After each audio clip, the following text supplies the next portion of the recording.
recall website and found 54 in the Columbus area had unrepaired recalls. Potentially dangerous defects like the one on this minivan we found dropping off a wheelchair-bound patient at a Worthington nursing home. The recall notice on this 2012 Dodge Ram warns the driver's side airbag could inadvertently deploy, creating an increased risk of crash or injury to those inside.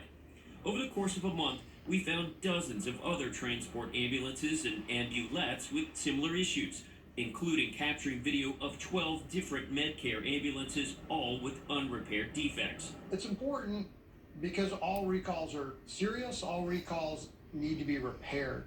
Recalls only happen for two reasons. One, there's a safety defect. Two, there's a violation of a federal regulation. We shared our findings with Jason Levine with the Center for Auto Safety in Washington.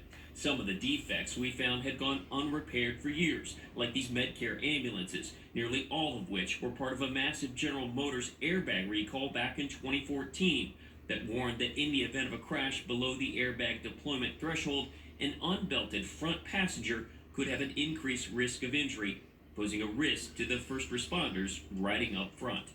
We also found this 2012 Dodge Caravan with an unrepaired recall dating back to 2017, and this actively licensed van with a recall issued in April of 2000, more than 20 years ago. And that makes it even more discouraging when you think about you've got a fleet where you're in the business of providing reliable emergency transport.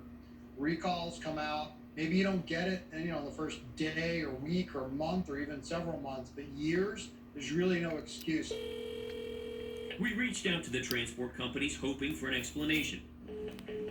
A few hung up on us, but of the many we did reach, we did not expect to hear this. The ambulance operators we spoke to told us they were unaware of these unrepaired recalls, but thanked us for alerting them. Now that you know about this, what are you guys going to do about it?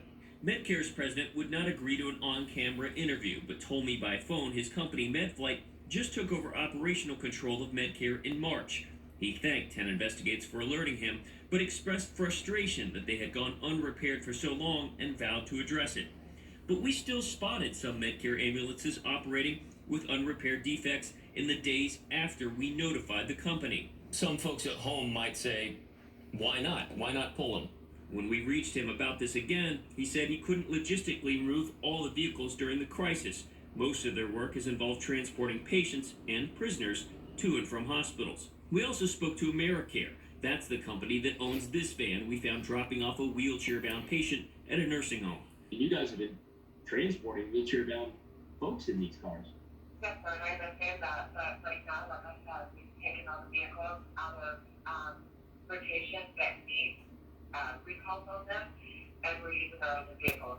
I did not know about the recalls, so there was nothing I could really do about it. Their business manager says they've removed 6 vans from their rotation after we contacted them and shared with them our findings. Every second's going to count when you're talking about getting someone to emergency care, and so there's no excuse, there's no reason, there's no time for emergency vehicles to have recalls that are unrepaired. Again, the ambulance providers like Medcare and others told us that they plan to make these necessary repairs. Others have already started down that process. The State Division of EMS tells us that they don't have the authority to enforce that these repairs are actually made. That'll be up to the private companies. If you have a question about your vehicle, we posted a link on our website at 10tv.com. Bennett Haberly, 10 Investigates.